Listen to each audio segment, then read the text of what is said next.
Hello and welcome. You have tuned into Market Fatafat on ET Now. I'm Shrishti Sharma. In a short while from now, Cheryl D'Souza will also join us, and we'll also be joined by a team of technical as well as research analysts. And this is the show where we tell you all the stocks that are buzzing in trade right now. But a buzzing stock is Hindalco on your screens. The earnings scorecard is right in front of you, wherein all the numbers are above the street estimates, and that's why we are seeing a sharp spike coming in on Hindalco, recovering from the day's lowest points because the margins have come in at 7.8% versus the ET Now estimate of 6.9%. Versus, if we talk about the profit figure, that has actually come in line to what we were expecting at ET Now. That has come in at 600 crores versus our expectation of 590 crores. And other than that, the revenue has seen a good jump. We were expecting the number close to be 17,700, but the company clocked in a revenue of 19,900. So across the parameters, we are seeing a jump in number of Hindalco.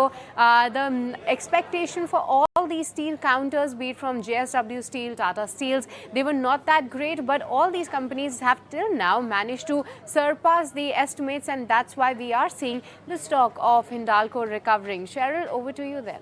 Absolutely, Shrishti. That's the way how the numbers of Hindalco are looking. Yeah, it's better to see the numbers in comparison what the estimates were. So if you look at the estimates, definitely Hindalco has is a beat on all accounts. If you look at PAT also, no doubts on a quarter-on-quarter basis if you're seeing a decline. But yes, compared to ET Now estimates, a better PAT number coming in, better revenue coming in, as well as EBITDA and margins also surpassing ET Now estimates. So that's Hindalco for you.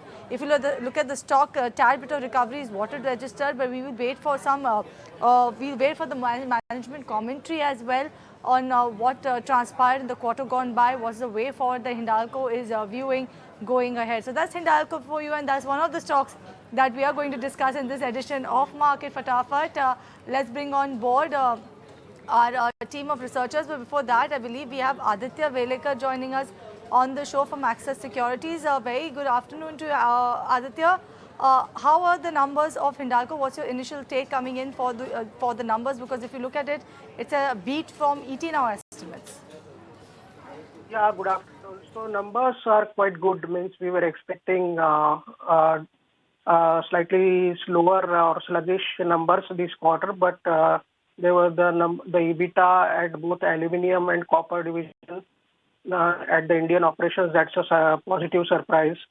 So at the copper division, they have taken some maintenance shutdown, and they have given a guidance of 400 rupees EBITDA, but that has surpassed. So 551 crores of EBITDA from copper division has come. Aluminium also has surpassed our estimate. Novelis they have earlier reported, so that's not a surprise. So overall, good set of numbers. The EBITDA has beaten our estimates. Okay, so that's a beat coming in, and especially onto the EBITDA. Hi, very good afternoon, Aditya. This is Shrishti joining in. Just wanted your take, because you mentioned the Novelis management commentary. So they have said that the destocking pain is now behind them. So do you believe that the second half could be better in terms of the operational performance versus the first half for the company?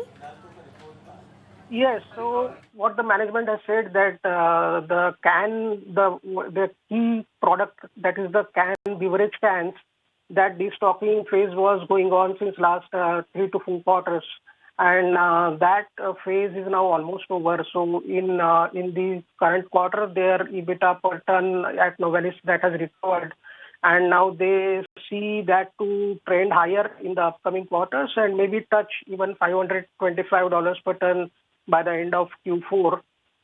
So that's their sustainable long-term guidance. So as per management, as of now, they are stating that the destocking in the can segment is over. But maybe we will have to see whether the trajectory continues. But overall, the worst phase for Novelis seems to be over as of now. At Indian operations also, we have to see what the management says about the cost guidance. So core prices have come down substantially, but at the same time, aluminum prices are also down. So there are some mix of headwinds and tailwinds at the Indian operations. Right. Aditya, also if you look at lower LME prices also kind of impacted performance for companies in the quarter gone by, both copper as well as aluminium. What's your view now coming in on China's economic recovery? We are seeing a very slower than expected recovery coming in the Chinese economy. Today also the trade data was pretty disappointing. What's your view coming in for the commodity prices headed from here on, and as well as the commodity consumers and producers? So if you look at aluminium, so it has two parts. It's a dollar-denominated commodity. So if you see, if in the US, the freight rates are expected to peak out. So from that perspective, the dollar will have, aluminium will have some support as it is dollar-denominated, because it's inversely related to our dollar index. But at the same time, in China, the supply from Yunnan region is picking up, and because of the supply surplus, the aluminium prices have not picked up the way it was expected. So because of the supply glut from China, the prices are still subdued, and at the same time, the demand which was expected from China, that has not picked up, and particularly in this quarter, there were some flooding and other disruptions in the Chinese downstream industry. So as a result, the prices of aluminium they have not picked up to what was expected post the peaking out of the Fed hikes. All right, Aditya, thank you so much for joining us on the show. We leave it there. Giving your take on Hindalco, the first take coming in for the earnings, as well as the way forward coming in for commodity consumers or producers. That was Aditya Walekar talking about Hindalco numbers. But with that, let's kickstart a market fatafat then, and let's bring on board our team of researchers as well as the technical analysts for the show in today's show. We have Kunal, Bothra on the technical, while on the research front, we have Amakshi as well as Lisa joining us. A very good afternoon to all three of you. Thank you so much for joining us on Market Fatafat. But let me kickstart the show by taking the first stock, and the first stock is Paytm. We know that yesterday this one was a newsmaker. A sharp uptick is what Paytm actually registered in yesterday's trading session. But today the scenario is pretty different. But nevertheless, you have BofA that came out with a note on Paytm, where they're maintaining a buy stance on Paytm. They are also expecting the target of around 1,020 rupees per share. They are saying the risk reward is pretty favorable in Paytm. What they're also saying that the Vijay Shekhar Sharma's decision to go ahead and buy the 10.3% stake from Ant Financial removes a very key overhang on the Paytm stock. Also, that lowers the risk of other strategic investors with similar major stakes in the company. But apart from that, there is another news flow surrounding Paytm, and that is PwC has resigned as the auditor of Paytm's payment services, which is a subsidiary of Paytm, and that resignation comes effective August 7th, and the company instead has gone ahead and appointed S.R. Bartley Boy and Associates as its new auditor. So this is what they had informed the exchanges yesterday post-market hours. However, as you can see, some sort of profit booking taking place in Paytm today, 2.3% downtick coming in for that particular stock.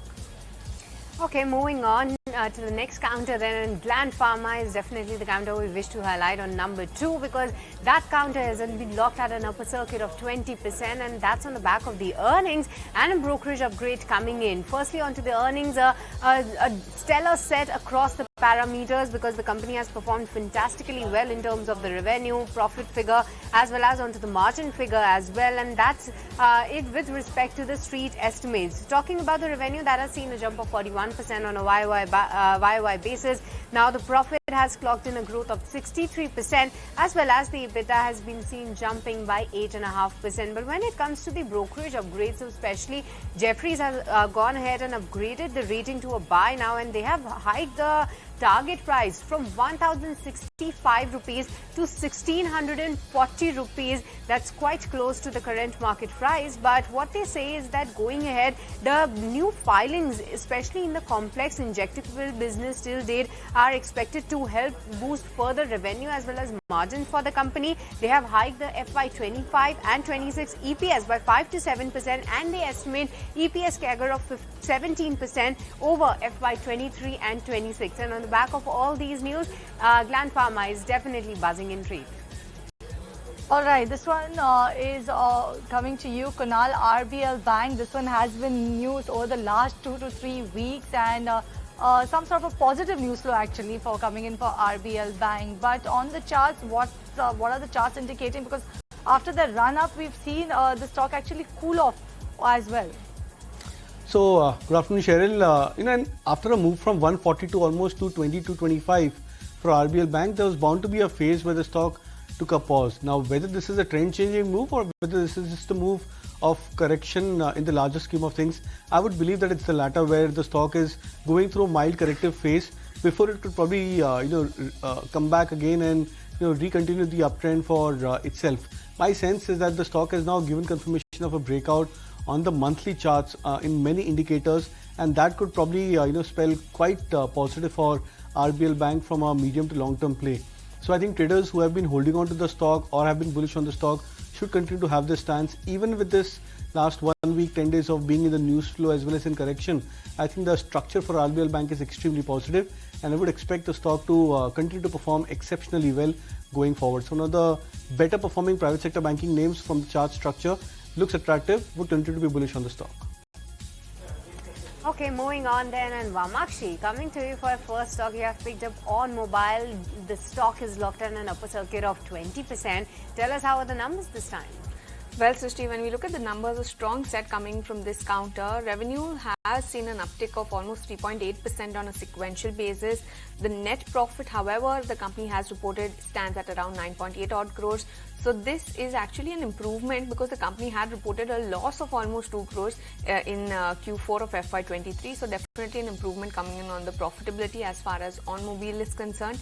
EBITDA has also seen a very sharp jump up by almost 5.8 times on a sequential basis, rising from 2.1 crores to 12.3 crores. Not just that, we are also seeing a marked improvement in the margins as well. Margins now stand at 9% versus 1.6% that we saw in Q4 of FY23.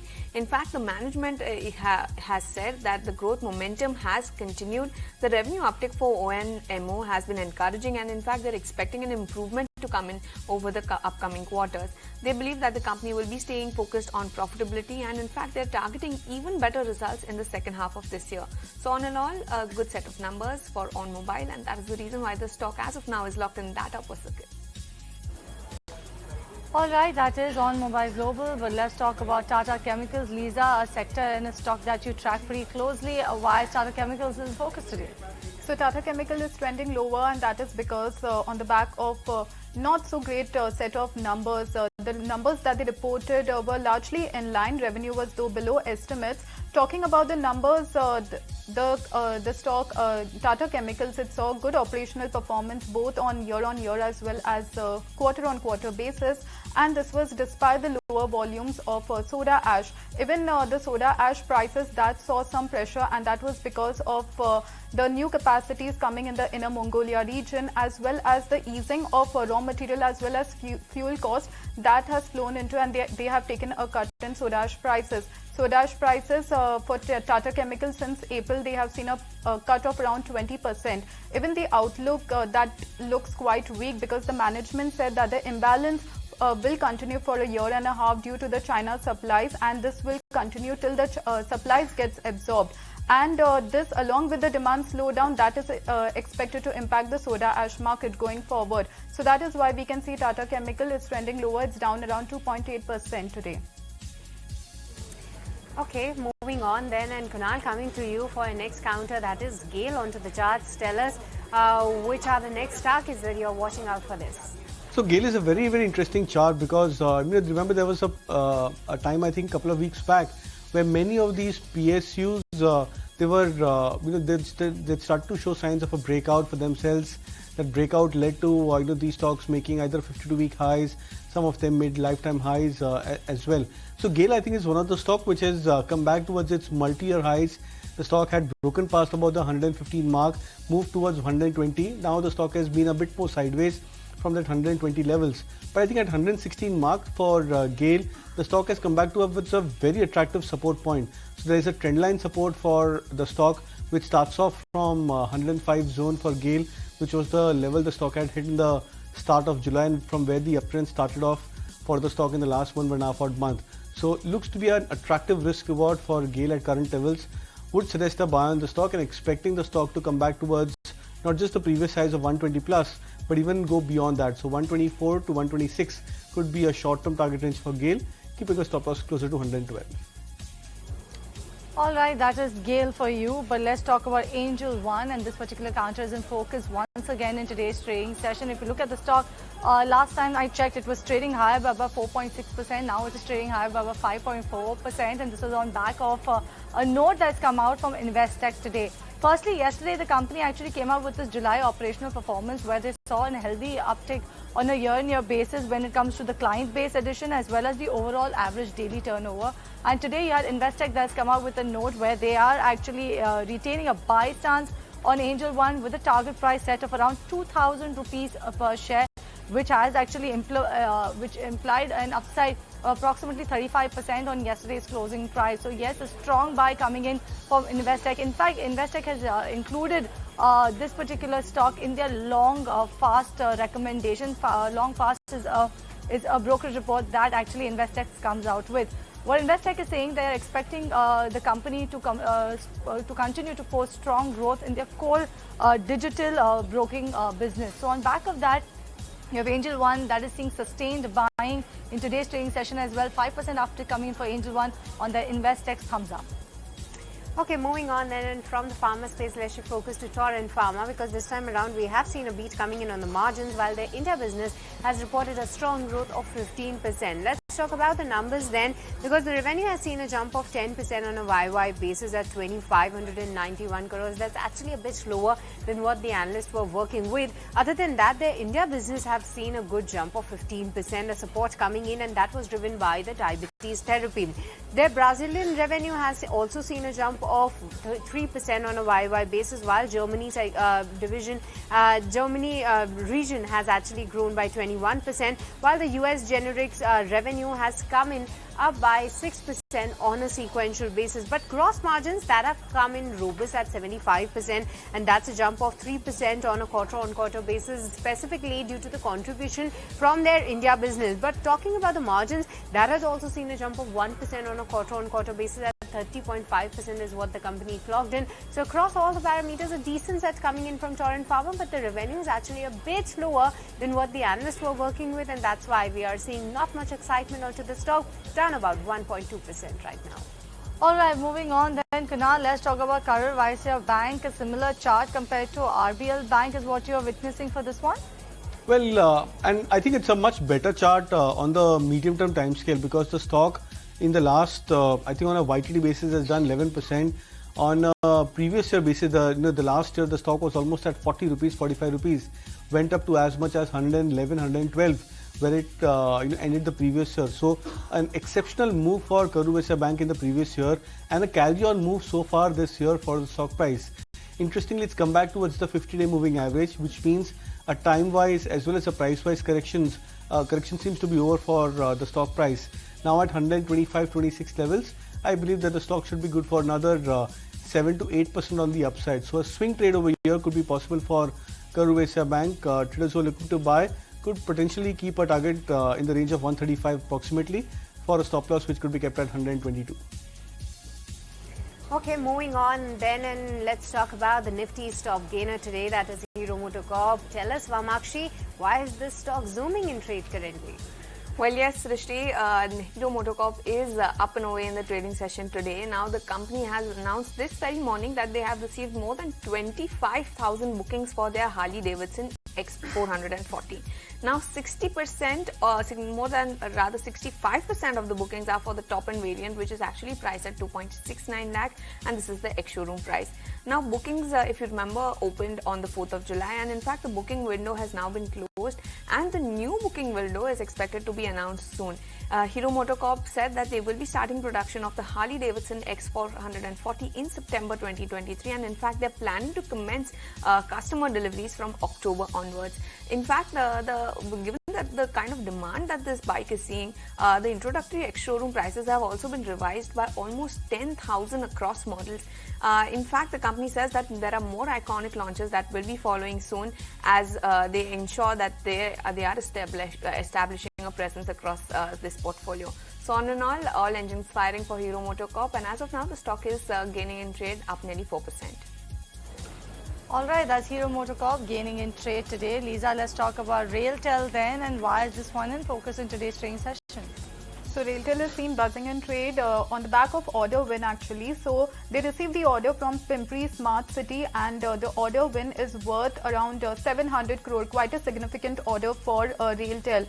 And they are on an order winning spree because just some time back on 2nd August, they had received an order from Center for Railway Information System, and that amounted to around 78 crore. Now, this order which they have received, that is for the monetization of city network infrastructure, and that will be on a revenue sharing model. If we look at the stock price movement in the last 1 year, the stock has gained around 80%, and that is because of strong outlook. They have a strong order book which stands at around 4,500 crore, and the management also said that they will be seeing around 25% revenue growth in FY24. So that's on the back of Railtel. On the back of order win, the stock has soared. It's going up around 2%, and it has not only touched a 52-week high but also an all-time high at 182 per share. Okay, moving on, and Kunal, coming to you to know your take on PI Industries. The stock is already up 4 to 5% in the past 5 days. But what kind of a momentum build up do you expect in the upcoming days? So it's more of a momentum breakout, for PI Industries, because the stock has hit back to a zone which is, in fact, a swing breakout on the RSI. Now, this could be interesting because the stock has yet to give a confirmation of a breakout in terms of prices. The previous high for PI Industries was around 3960 mark. The stock is still 130 to 140 points off from that previous swing highs. But the RSI, in fact, has made a confirmation of a swing high for the stock price. So this could be an interesting case that maybe the indicators have given a signal, that the stock could probably continue to ride its momentum on the upside. It's broken past about the 50-day moving average, which is an added confirmation that the near-term trends have reversed for the positive side for PI Industries. So would expect this momentum to continue, and 3960, which is the previous high, should be taken out in this leg of uptrend. All right, moving on then, let's talk about MMTC, and this particular stock at one point in time was trading lower by approximately 5% in trading session. Right now it's trading lower by about 3.6%. The company actually reported yesterday, or told the exchanges yesterday, that SEBI has now cancelled its stockbroker registration. This for its involvement in illegal paired contracts in the case pertaining to now defunct National Spot Exchange. So on back of that particular development, you can see the stock is under pressure in trade today. In fact, it's been under pressure for a second consecutive session, and that is MMTC for you, 3.6% downtick. Okay, moving on then, let's shift focus to Electra Green Tech from the EV bus manufacturing space. This counter is definitely in focus on the back of the earnings, but if we see the past run up in this particular stock, that has been fantastic move. So some bit of a profit booking also seen, because if we see then the numbers are not that bad in terms of the improvement in the profit figure as well as the margin, specifically what we are seeing. Because if we see then the revenue has come in at 216 crores. Yes, definitely there is a blip of around 16% on a YY basis. But when we talk about the margins, that has seen an improvement from 13% to 19% now, as well as on a sequential basis, there is a jump from 13 to 19 itself. When it comes to the EBITDA, there is also a jump of 17% on a YY basis, while the net profit has seen a jump of 8.3% on a YY basis. At 18 crores is the number what the company reported, and that too is an improvement. So across the parameters, we are seeing a jump on a YY basis, but the revenue has come in lower. But after the great run-up that we have seen in Electra Green Tech, definitely some profit booking is also the factor that could be at play. All right, moving on then, let's talk about Jubilee Foods then, Kunal, and how is this one looking on the chart? Quite exciting, enticing. Do you think one should take a bite out of this one? Well, it seems like, Cheryl, because, for I think good part of the last 9 months or 8 months, the stock was struggling to hold above its 200-day moving average. I think in the month of November 2022, when the stock had broken below the 615 mark, that was the first time the stock had broken below its 200-day moving average. And since then, since that November 2022 breakdown, the stock had been unable to lift off or convert any kind of a rally into trend. But what's changed for Jubilee Foods this time around is that 2 days back, the stock had broken past above its 200-day moving average, which is the first sign of a confirmation that possibly the major downtrend has reversed for the stock price. In the last 2 days post that breakout, the stock has gone through a mild correction. I think a 2%, 3% correction from its previous size of 520, which makes the entry point a lot more attractive. So for traders who are looking at a contra buy, I think Jubilee Food could be a classical case over here. And my sense is that the stock should come back towards 560 to 580 in this leg of uptrend. So a strong positional upside could be gained for Jubilee Food from current levels. Okay, strong positional upside for Jubilee Foods. But moving on, and Vamakshi, coming to you to know about Manapuram Finance. Why discounter is in focus?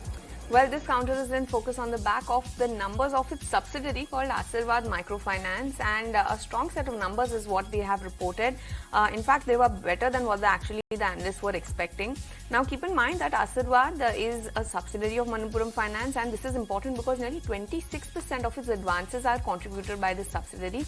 Net interest income saw an uptick of almost 90% on a year-on-year basis. We're also looking at a very sharp uptick as far as the PPOP is concerned. That has gone up by almost 139%.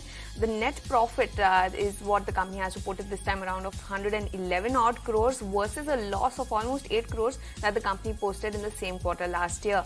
As far as asset quality is concerned, yes, there has been a bit of a deterioration. GNPA has increased from 2.8% to 2.89%. But all in all, when we look at the numbers, a very strong set, and that is the reason why we have Manapuram Finance in focus. Now, keep in mind that the company will be reporting their numbers on August 10th, and on the back of this, we have the stock in focus.